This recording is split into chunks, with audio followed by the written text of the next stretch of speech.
Let's take a look at standing. The Constitution also plays a part in determining if review is available.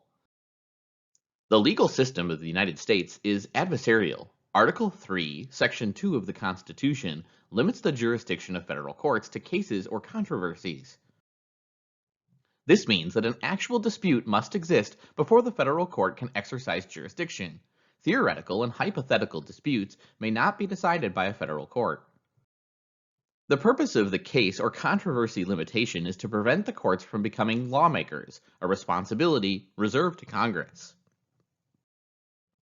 By requiring a genuine conflict between real people, courts react and apply the law, as opposed to reflecting abstractly to make new law.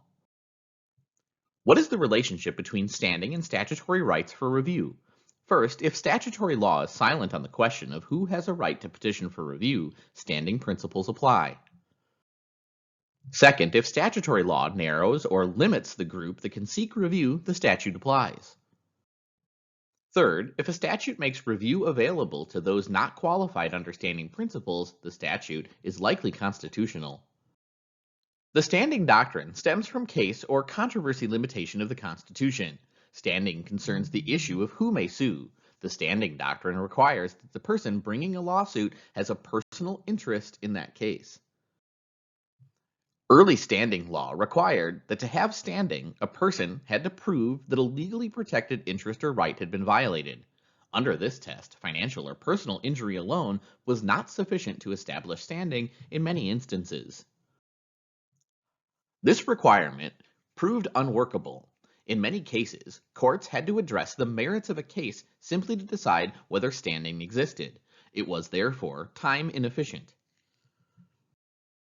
A new test was developed, which is the subject of the data processing case. A new test of standing has three prongs. First, the plaintiff must suffer an injury in fact. Second, the interests asserted by the plaintiff must be arguably within the zone of interest to be protected or regulated by the statute or constitutional guarantee in question. Third, it must be shown that it's likely that the injury will be redressed by a favorable decision.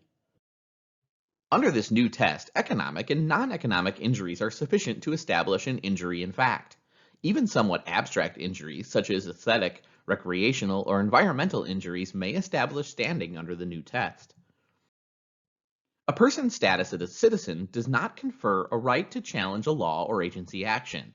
That is, disagreement with a law or government behavior without an accompanying harm is not sufficient to counter standing. Like citizenship, voter status does not automatically confer standing to challenge government action. In some cases, the Constitution may create a right that will confer standing. This is common in criminal cases.